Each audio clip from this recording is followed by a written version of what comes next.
dude, I grew up skateboarding, so I'm a You fan. did? Oh, yeah. Oh, I didn't know that. There's a lot of things that nobody knows because nobody asked. But I mean, Sam's watched me. I still got like a heel flip, backside heel flip. This Sam or Sam Parr? This Sam. Okay. Do you know Sam Parr as well? I do know Sam. Yeah. Yeah. Yeah. That's amazing. Yeah. So. How old are you? I am 45. Okay. Yeah. So you're my generation. Yeah. I think I saw 90s skating and then into the 2000s. Yeah. Funny enough, the whole reason we're here is because he's meeting up with Dyrdek later today. Yeah. Oh, you are? Yeah. So Oh. Rob's one of the handful of people. There's Rob, Jimmy, Mr. Beast, and Ron Reynolds that I put on my list of people I want to connect with because of the commerce and the media side. Oh, So amazing. my thing is media and software. So Yeah. all I do is AI stuff. And so it was crazy because I had him on my list. Have you met Rob yet? Never. So in you're going to meet him person. for the first time. And I literally got a text message from him. Like he messaged me. So like I had him on my list to reach out to him. And he's like, hey, Dan, we never met. Got your cell number from a friend. He read my Software as a Science book.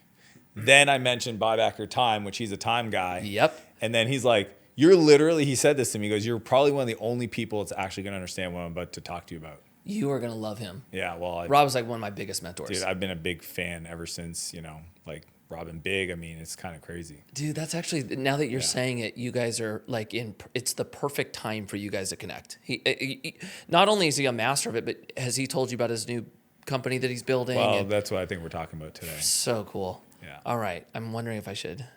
No, send let him me, yeah. surprise him. I love that. Yeah. He's the man. Yeah. When did I meet Rob? I Yeah, I met saw Rob you when I rode was for 15. DC. Yeah. I met Rob way before DC. He was on DC. I wasn't. I was 15. I was a random kid with no sponsors. My friend was sponsored. And he was sponsored by Alien Workshop in DC, who Rob rode for. And so he came into our town, and I met Rob. I was so excited to meet a pro, and he clowned the hell out of me all day long, making fun of me. And so I was like, dang, dude, this guy thinks I'm such a dork, right? 3 years later, we get reconnected because I got sponsored. And I remember he was the first person to ever tell me, you have to be thinking 10 years out. I was 18, right? Every decision you make today. He says this to you back then? He told me this in 1999. Yeah. Right? I'm in Reno on a skate trip in a van that he came on. And I didn't even ask him, like, hey, how should I be navigating through this? He just came up to me. He's like, this is how I want you to think, right? Every decision you make today, I want it to be through the lens of, will it keep me here for 10 years? And I was like, okay. That's so right. wild. And then I ended up turning pro for his company. And then he really started kind of mentoring me on like how to really navigate through the skate industry and then how to position myself to move out of the skate industry into the next thing. And that's wild. He was the first investor I pitched for my last business. And he laughed me out of the room. Nothing changed from a long time. But in a very, kids. I don't say that in a negative way. Yeah. Like he's been so instrumental in me even getting here. That's cool. Yeah, that'll be cool for you to see him. Yeah. All right, so buying back your time. This is the curse for the entrepreneur because we tend to lose our time when we start things. How do you do that? Why is it so hard for us to become a slave to our company? The thing that comes to mind is most entrepreneurs can't let go. So it's a control thing. It's 100% a control thing. It's kind of like if you think about everything in life, it's always about dualities. Like, 'cause it's not one thing. People are like, oh, you got to be motivated. Yeah, and you also need to learn how to recharge. So it's not like buying back your time is one part understanding how to let go, and in the same sentence, knowing what to not let go of, right? Like to keep control of. Because I mean, a lot of the success we've all had is because we knew what to perfect. And I know, like, for me in the early days, I didn't know. When I finally figured it out, it took me I started at 17 and it wasn't until I was 24. And I'm talking 7 years of like hustling, no side hustle. This is like full time, parents begging me, just get a normal job, can't do it, unemployable.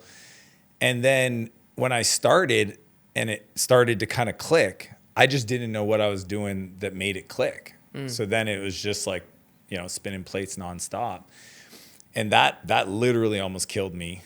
And then even though I sold that company and became wealthy, it almost caused me to never get back in the operator game. And then I moved to San Francisco. And what I learned in San Francisco was how these 20-some-year-old kids use leverage and build these massive companies. And that was where I had an early mentor, Naval Ravikant, who people know today because of Joe Rogan. But back then he was just Naval and he did opinions and stuff. This is 2008.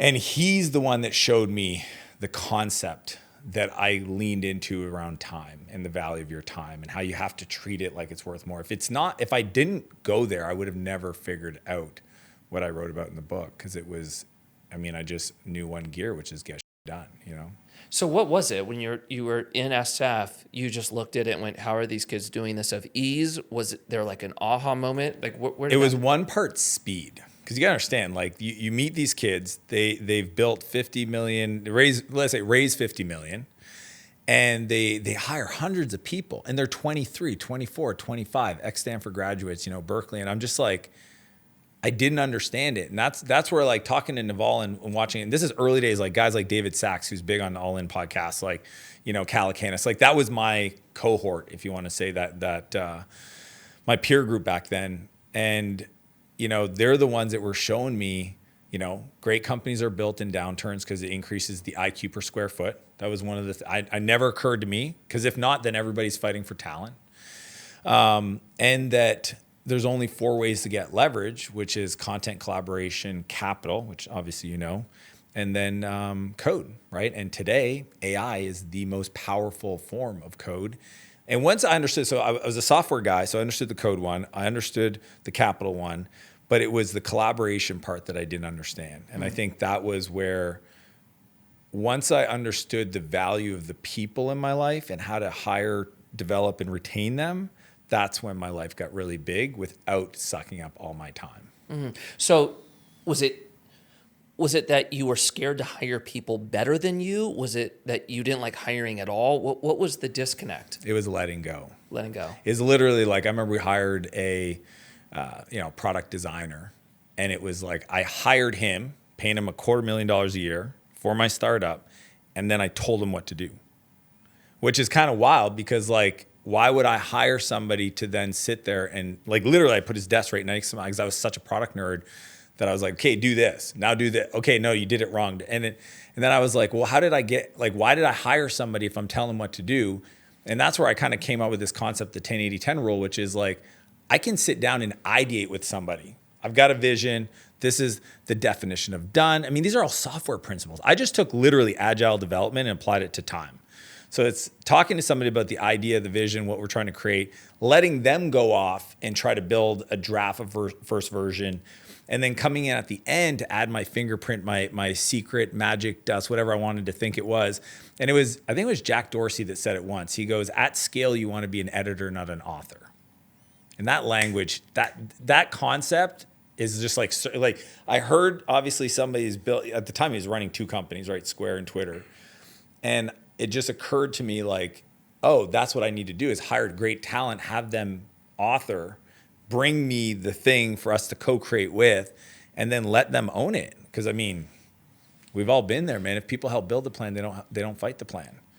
If I tell them what to do, and it doesn't work out, guess whose fault it is? So what do you tell people that look at you and say, hey, look, I would love to be able to go out and hire people and leverage in order to scale up. I just don't have the capital to do it. Yeah, I love that question. There was actually a podcaster the other day. This kid named, I call them kids, how these 30-year-olds are kids. This kid named Jack Neal. And he asked me that on the pod. He's like, I'm trying to scale this up.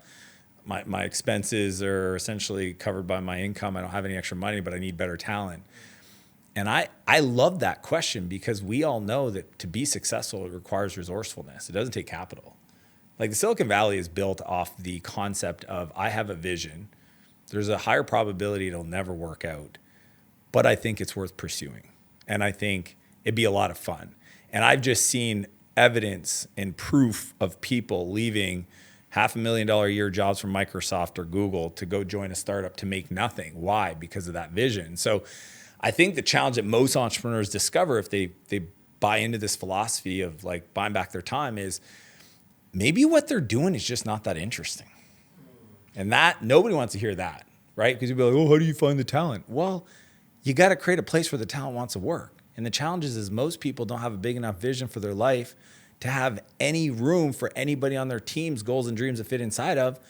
That's That's like number one. So like, if you think of like internships or mentorship or advisors or deferred fees for consultants, like that's all predicated that you can present a vision that's big enough for them to want to participate in. It doesn't take money. Do you think there's a pair with an ability to actually create the vision? So like, first time I had to go out and raise money, we had the idea. The vision was exciting, right? And what a lot of investors tried to underwrite in our presentation was, yeah, but can you actually create it? Because I'm here for the vision, but if you don't create it, I'm not making any return on the back end. And yeah, this sounds cool, but that's what I want is the return.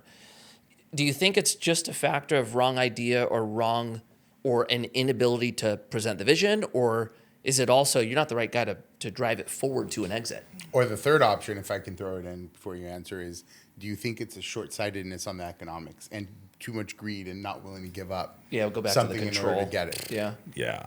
I mean, it's like yes. And it's interesting because I think that most people, this is going to be a controversial kind of opinion, I think, but to your question, most people never get a penny more than they deserve. And I'll explain to you specifically around investors. I was raising capital in New York City, sitting down with a VC, and I pitch. And he looks at me. I'm assuming the same conversation you have with your first investors.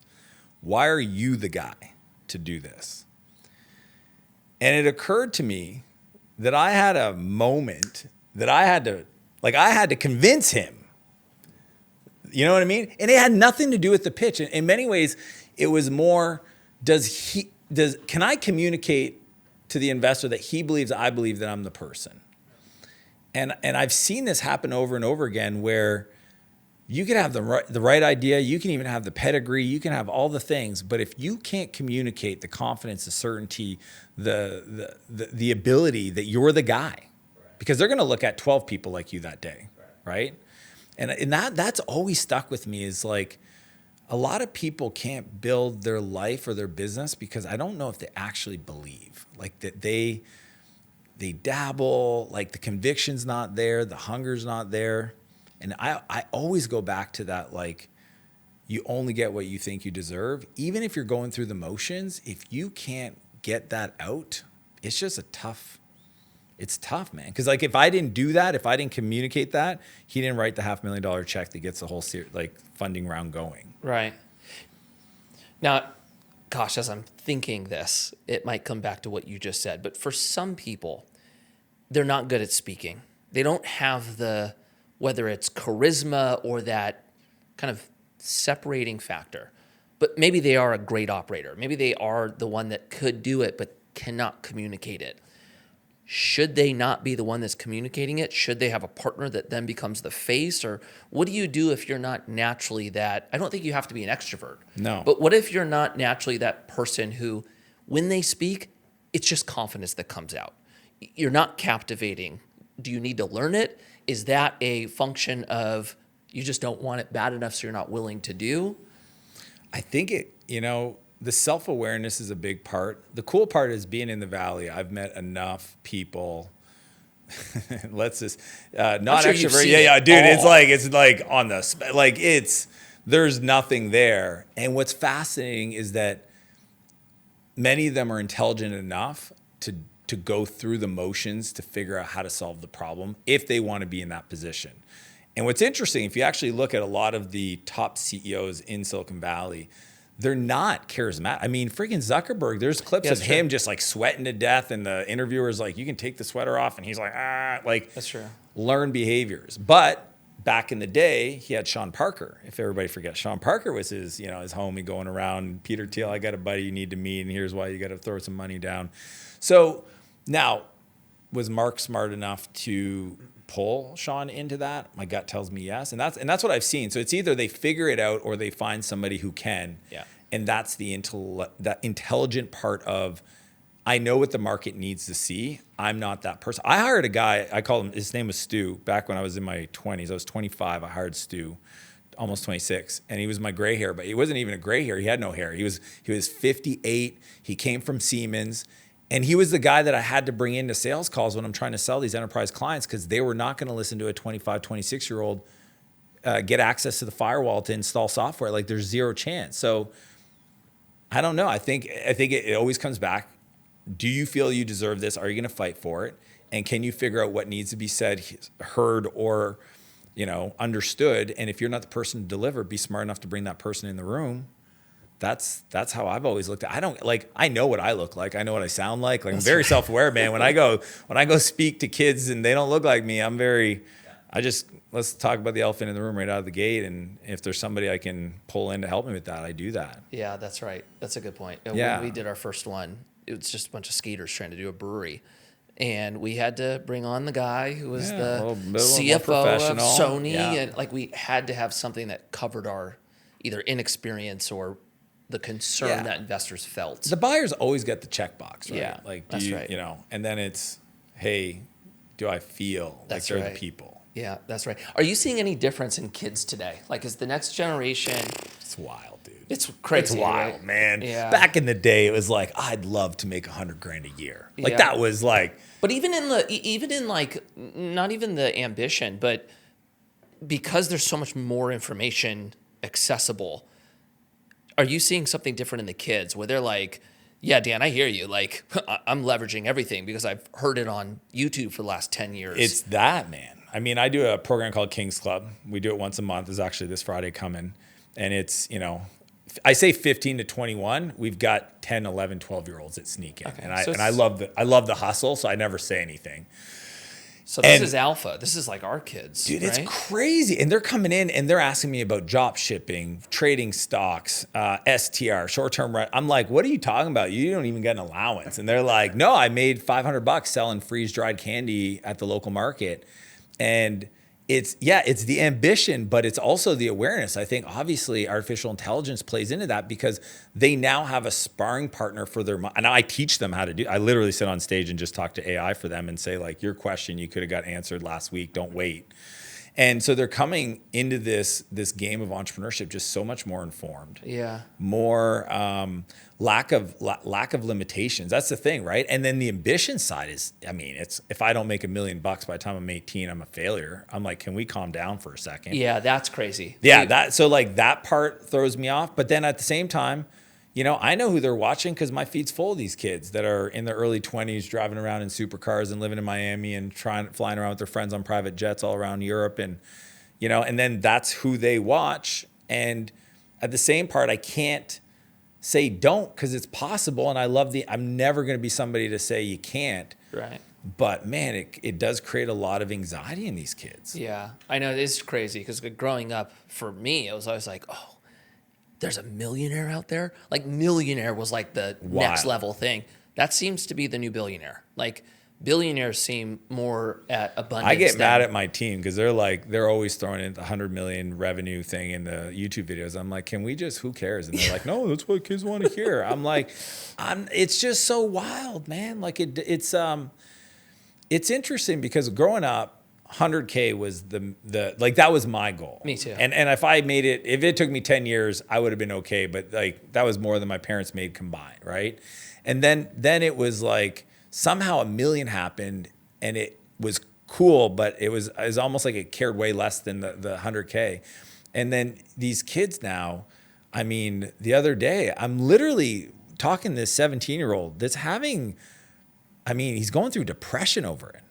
Because he set a goal for himself. If I'm not worth 100 million by the time I'm 25, I'm like, who made this up? I know where you live, man. It's not your parents, right? Yeah. Or meeting the millionaires. I was parked. My kids had a soccer game, and I parked on a street, and the field was in kind of a lower income part of town. And I'm driving one of my cars, and this kid comes over, and he's just like, "Are you a millionaire?" And I'm like, "Yeah." He's like, "Holy shit." Snuffleupagus. You're the first millionaire I ever met. Which was kind of a weird concept because it never occurred to me there's people that have never met, they don't have family members, et cetera. So they only watch the YouTube, right? But in their own life, they don't know anybody that's ever done that. And just you could see there were two brothers, Abraham and Moses, these two kids. And they were just asking me questions. How'd you make your money? And I was pumped because of the excitement that they had about the possibility, because I could see when they said that to me, they're like, oh, now I met one. Again, it's weird. I'm not Snuffleupagus. I'm a real person. Yeah, but that's possible. But that is that is the thing, right? It's like if they can see it, they can touch it. Like, Yeah, that's right. How are those names? So, good name. Yeah. So Good these name. kids are obviously doing well. yeah. And they're That's why I said to them, I said, you do and- realize you have the coolest names ever. They're like, And yeah. in conjunction, they're depressed. Yeah. Where's the disconnect? Well, And I want to get your thought on that. yeah, one. well, I mean, I'm a person of faith and just spirituality and consciousness and all that stuff. So I understand that, all suffering comes from a desire for a state that's not true. So there's like, anytime we want something to be a certain way that we don't have, that's where the pain comes from. So it's interesting where, a lot of these kids I mentor at King's Club, arguably they're the most successful. I mean, they have hundreds of dollars in their bank account and they still feel like not enough. So that's the disconnect, man. It's the desire for more, but not realizing that the more is never going to make them fulfilled. And that's like, when I think about this, Ram Dass has this great quote, which is involved unattached. And I just love that concept of being massively involved in life and unattached to the desire of an outcome. Because that's the duality, right? Like, how do you wake up and create, because that's what we all do, without doing it from a place of not enoughness? Because that's what the kids are struggling with, is that dark energy. And I will tell you, for the first 10, 15 years of my career, that's the energy. It was that dark energy that drove me forward to prove everybody wrong that didn't believe in me. Mm-hmm. The problem is that it burns like diesel and it's dirty and it can get you success. But then at some point, if you're lucky enough to get to a place where you don't have to work anymore, why am I doing this? Yeah. So that's why there's pain, is that they're still in that early phase of hustle to prove something to themselves, to their parents, to the people that, counted them out. But it's just, man, I hope they don't stay there. And that's what I teach. I'm like, look, you can create and have massive success, but you got to figure out the purpose behind it matters. Because if not, then pain is a perfect teacher, man, and it'll create something. Hang on one sec. Before we get back into the podcast, I have a quick update. We just got 3 new apartment buildings that we're putting into our 6th fund, and it's in such an undersupplied market. So if you've always wanted to get into real estate because you want passive income, tax benefits, and appreciation, but you didn't want to do the work, I might have an offering for you. Check out communecapital.com/fund6. I'll also include the link in the description. Let's get back to the interview. I think it's a shift in values for the kids too, right? Like, I can tell you for my kids, there's really 3 messages that I'm driving home. One is in Hebrew, there's a phrase called sinat chinam, which basically means like your jealousy of others because they have something greater than what you have. And it's okay to look at others and say, hey, I love how successful this person is. I love how successful they are with their family, their business, etc., and to aspire to achieve that, but not to look at them saying, oh, why do they have it and I don't? So this is That's one. thou shalt not covet, right? A little bit different, but in the same realm. Okay. So that's one. 2, they have to give. You must give when you earn. You have to take care of those that are less fortunate. And while it's the right thing to do in many ways for the kids, it gives them an opportunity to not just always have their eyes on everybody that's above them, but to also see what's beneath them, in the sense that That's really cool. that they're seeing people that are really suffering and that their life is actually not as bad as maybe they think it was. Yeah. And then the third thing is, and as a man of faith, at the end of the day, it's not yours. Exactly. It's not yours. You're going to come to this world. You're going to have it for a little while. You're borrowing it. And somebody else's. And you're going to go.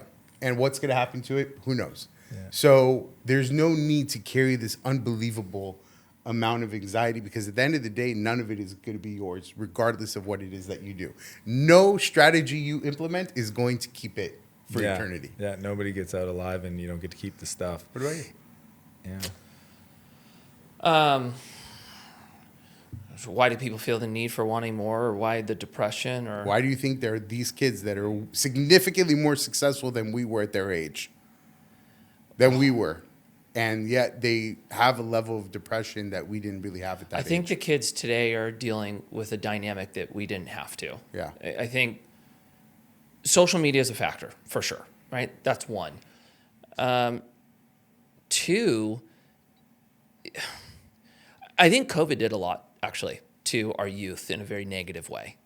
It's like there were so many staples that kids go through that in a lot of ways was robbed from them, that I don't think we've fully seen the repercussions of that. I think it's greater than we realize. Like little things, like I was going to graduate this year, that's gone, right? I think the dynamic of when we were stopping people from seeing their loved ones and loved ones were passing away, like there were so many things where we went out of bounds for what like are staple factors in somebody's life. I think that's making an impact. I think we're at a point culturally where, no one talks about your purpose anymore. Like the reason why you're here is not a factor in somebody's worldview, right? Like whether you want to recognize the pairing that we had, right? Like 50 years ago, there was much more God involved in the way we did society, right? Like you look at the laws that we created for America, very in line with kind of a lot of the biblical laws from back in the day. As we moved further and further away from that, I think people got further and further away from being tethered to a purpose, right? I'm here for this reason. There is a higher power. There are all these factors, and it's left kids kind of living in the abyss of, okay, well, if I'm not here for any reason, I should just go consume everything, right? If you're in that kind of mode, then what's your view of drugs? Go get them, right? What's your view of money? Go get it. And I think that's a very scary place for the youth to be. It's true, because if you think about it, like moral values, if it's not rooted in our creator, they can shift, right? What's moral, what's not moral. But when it's rooted in what the creator told us, this is morality and these are the rules that you should be living by, that's not questionable. You can't debate that. Those goalposts never move on. Yeah, and that's right. And like for me, I had to go through this when I had coming out of skateboarding. Like it's such an identity kind of crisis hit. Yeah. And the reason why, at least I go back to kind of like having a faith, is I had to answer the questions that I never wanted to answer because they were scary, right? It was like, why am I here? Yeah. Right? What's the whole reason of all of this? And you have to tie in what happens after, right? And you might hear that and come to a different conclusion than I came to, but the conclusion that I came to was, okay, I was created for a reason. There's something after this. And so I better live this little life that I have in time in preparation for what's next. Now, if you have a different outlook than I do, maybe that creates a different lifestyle that you're living. But for me, I think it's aligned with what you guys said. Like, I don't get to take any of this money with me. Like, it actually doesn't mean anything in what happens next. So I try to treat it like a tool and not like a god. You know? What you said, though, about like the concept of tithing or connecting it to service, like it actually made me realize that I'm going to make that more of a theme, because like it's part of what we teach at King's Club, service. I don't think I make it I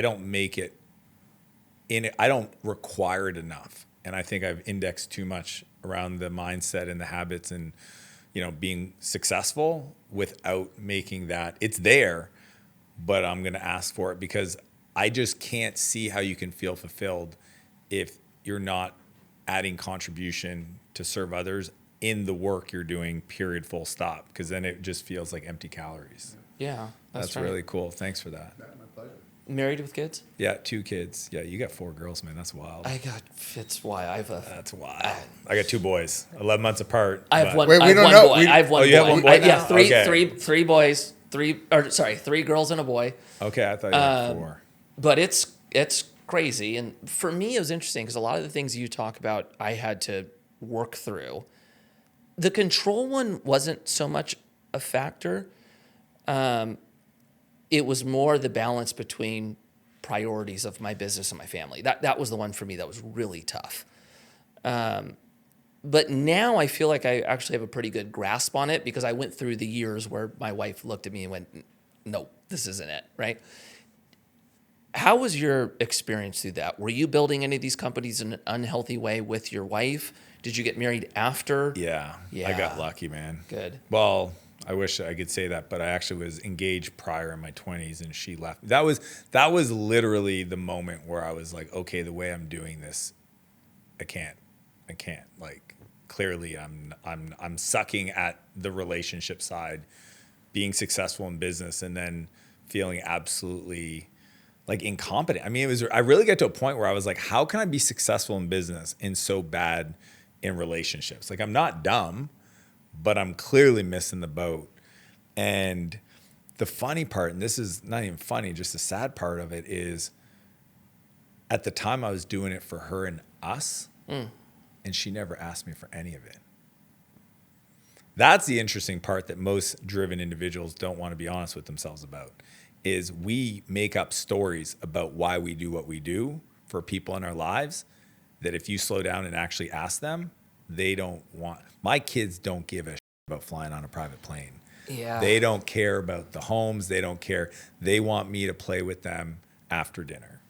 So it's just fascinating how, in reflection, how much I did telling myself a story that wasn't true.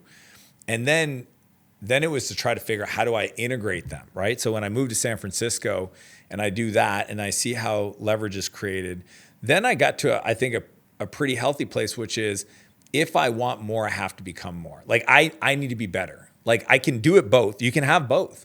If you learn how to get capital, then you don't need to work the 100-hour weeks, because you can hire talented people, right? If you learn how to leverage code and that kind of stuff, if you learn, how to use content, right? And when I say content today, yes, media, social media, but also SOPs, standard operating procedures, training videos. Like, I'm a big fan of building out the machine that builds a machine. And I got all of those learnings before I finally met my current wife. And we've been married 10 years and 2 great kids. So I got lucky because, and she would say, well, it took her, but this is crazy. It took her a while to accept the help. Mm-hmm. So even though I could afford it, trust me, the house manager, 4 years in the making. Yeah. It took a while just to get the cleaning lady in. Yeah, you know what I mean? I do. The night nanny, all that stuff. So it's interesting just watching people go on the journey of, figuring out how to live the life they want, but also where are they creating the friction? Right. It's kind of like man-made. Yeah, I love that. I had a friend who we just had a big retirement event for him, right? And his family came up and spoke, and something his wife said that totally hit me is the one thing that he made sure he did was came home and kissed the kids. And he had basically a night routine with his kids, read them a story, kiss them, but he did that every night, right? And she was like, the fact that no matter what, he came and did that for them, and then seeing where his kids are now, all his kids are not successful from a wealthy standpoint, successful in life. Yeah. Oh, they are just phenomenal people. That one hit me. I was like, okay, there's importance in being around. And something he said, he's like, yeah, I just never felt like it was the right move to be separated from my family, because I was putting kind of business as my, North Star. idol. Yeah. That was a heavy one, but I think goes to your point. We rationalize the decisions we make to make it feel like we're providing, and it's actually for people that never asked for any of that. Yeah, that's really good. Yeah, that's really good. I got lucky. I got it figured out before, and then it's just been this journey of refinement. I mean, I think like most of us, I'm ambitious, and it kind of gets me when I feel like I don't have the resources to execute against the ambition. But then I just get honest with myself. A year ago, I was like, I should be 10 times bigger, which is wild because I wasn't small. But I just, one of my mentors said that to me. He's like, why are you not a billionaire? And I'm like, I don't need to be. He goes, it's not that you don't need to be, bro. He's like, you have the talent. Right. And he looked me in the eyes and he just said, the only reason you're not is because you haven't decided. I'm not asking you to work more. I'm just asking you to work on that problem. Do you feel like it's a decision you haven't made, or no? I made you it. Made the decision? I made it, and then created a whole new venture, Martell Ventures, my AI venture studio, and hired 25 people, and we're building it. But it was literally. So you said yes to it. You've changed. 100%. I said it took me 3 weeks, and I got mad at him, and he said if I didn't decide to do it, he wouldn't talk to me again, and he gave me 5 years to do it, and I was like, maybe I can do it in 3. I don't know if it'll 3 or 5. It doesn't matter, but I literally, I had to get honest with myself. Again, if you want something and you can't do it, it's just because you're not good enough yet. It's the comma yet, man. Like that was what I realized is we can all wake up and aspire to create something, and the size of what we desire to create, I don't think God put stuff on my heart that he doesn't think I can do. Because if he didn't think I could, he wouldn't even, like, there's a lot of other stuff that I've never thought of doing. The other people, like, they want to be in NASCAR. They want to be an Olympic athlete. Like, I've just never had those desires. But when he put somebody in my life that's just like listening to me and watching this person knew me for a while. He's just like, it makes no sense, bro. And I'm like, and I just drew it out and tried to figure it out. And then I was like, I think I can do this. And it's kind of what I want to do. It's doing what I love to do. Like it wasn't extra hours. It was just a decision in focus. Right. And I thought that was an interesting. The revelation. no additional hours is fascinating because I've always looked at that question and went, I'm not willing to sacrifice what would need to be done to get there. That was always my calculation. Yep. So think about this. If I'm here and I have a goal and there's a journey to go on, there's only two things that are going to stop me from going after that goal. One, it's the limiting beliefs around my skill sets or the negative beliefs I have around the achievement of the goal. Think about health. If I want to be shredded, I might have beliefs around what does it mean? Well, no fun, can't eat what I want, blah, blah. Those are just negative beliefs. It's like the people that are broke and then they like want to be rich, but they have beliefs about rich people, that they're evil and they don't pay their taxes and they're negative and they're overcome. Like whatever belief you have negative around the goal, that's going to get cleared first, or you're never like. How are you supposed to drive towards it when you have all these beliefs about it, or the limiting beliefs about like skill set? So I had negative beliefs of the achievement of what that meant when I actually was honest with myself. They're not true. I just didn't know how to do it. But I've done a ton of stuff that I didn't know how to do when I started, and I figured it out. And it's like the question, and this is like a good. There's this. Framework called design thinking from Silicon Valley, and it's around product design. And the way they create innovation is they add the constraint. And we all know this, constraints create, innovation. And so it's just say like, how do I build this without taking up any more hours? If I ask you that question, I know you have the answer. Yeah. See? And then you go, well, I guess I could do this, and this. Yeah. Yeah. I think, yeah. Gosh, that's a good one. Well, now I'm like reasoning with myself. I know this is what, so like, that's why it takes some quiet space. I think you're right. You could do it without sacrificing more hours. Well, actually, I don't know if I agree with me. Even think, okay, if I only have so many hours that I'm dedicating towards my business and let's say city council, right? So those factors. And the rest of the time is going with family. I've now allocated the time that I am willing to allocate for those three parts, right? What am I missing here? Well, if I want to do something else, I have to, in theory, give away on something I'm doing. Yeah. Right? 100%. And maybe that's part of the calculation. I'm not willing to give up on these things at this time. That's what happened with me is I go, okay, if I wanted to do this, I know what's required. For example, do I need to be the CEO? Right. Right off the bat, I said no. So Martell Ventures is run by Roddy. I've known Roddy for 22 years. There's 13 people I look to hire to come in to be CEO of that company. He's incredibly well compensated. So that's buy back your time. It was capital. Was I willing to give up capital? Because I call it ratios of risk, right? Ratios of risk. When we start and we're trying to build $100,000 life, like we're willing to put up $1,000, right? But I think what happens is we forget the ratio as the number gets bigger because we use absolute dollars and it just gets wild. Because you're saying I got to risk $1 million or 10 million to go after this goal. And I'm just like, it's the same ratio. It's just you have to use the ratio. You can't use the absolute dollar. It's just like in business, right? Like if you try to penny pinch, you're gonna walk over dollars to pick up dimes because the ratios are kind of wacky if it's an absolute dollar amount. So that was my calculation. I had the capital. I wasn't allocating it properly, knowing what I know. And it's not like I hadn't hired other CEOs for companies I bought. I just thought, well, if this is my thing, then it's got my name on it. Of course I got to be the CEO. And it's like, oh no, I'm not the CEO of Martell Media. I'm not the CEO of Big Band Software. We buy software. Like I just had to get around that. Now you're right. There's a certain amount of hours in a week that you got to allocate, but then it's within that, if, you know, you got to say, and some things that you want to do, some goals, you can just say later. Right. That's cool too. Like there's a period in my life right now as my kids are 12 and 13. Like we're taking off in September and traveling the world for 9 months. We're doing world schooling. Right. Okay. 18 countries, 50 cities. You guys homeschool now? No. You just do it for a year? Yeah. We hired an educator and we're going to travel and we're really going to take this show on the road is kind of what I say. My wife finally said yes after 10 years of asking.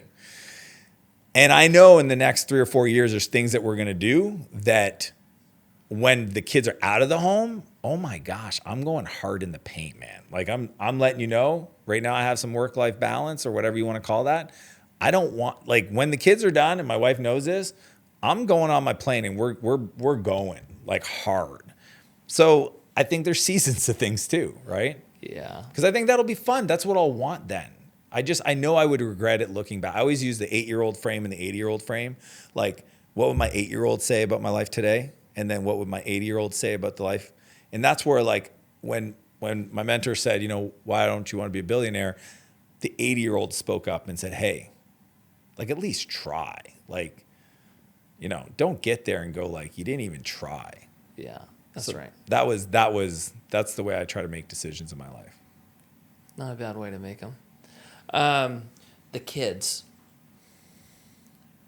What's the main priority for you as a dad with your kids? Fun question.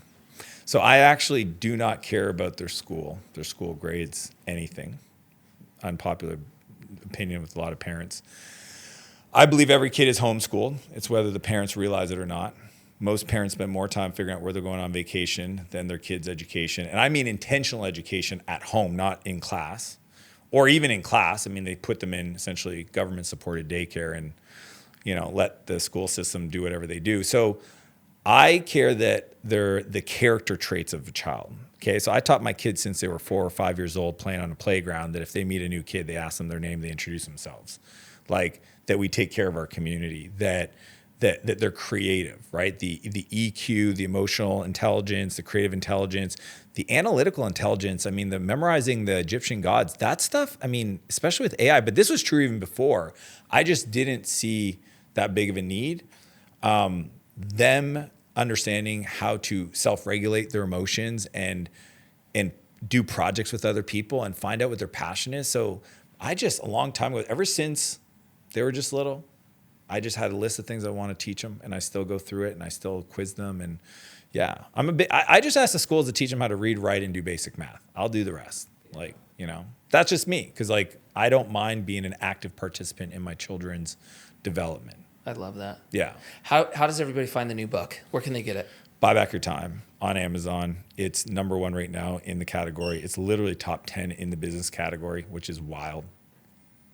I mean, growing up, I've read over 1,600 books, and for my book to be listed. Now, I'm going to make the claim it's probably important, even if you don't own a business, to learn how to time management. That's why it did so well. I wrote it for CEOs, and they started buying it for their teams. Great. And then every leader has read. It's like that's why it's done so well. And then anybody that wants to follow you. Instagram is my favorite. Dan Martell, 2 L's of Martell. I put my whole life out there. Fun fact about my social media: I don't approve anything that goes live. Literally, the team edits and publish it if they think it's good. I see it when you see it, which is kind of crazy. A couple times it's got me in trouble. Other than that, man, it's who I am. Dan, I love it. Thanks for coming on, man. It's an honor. Thank you.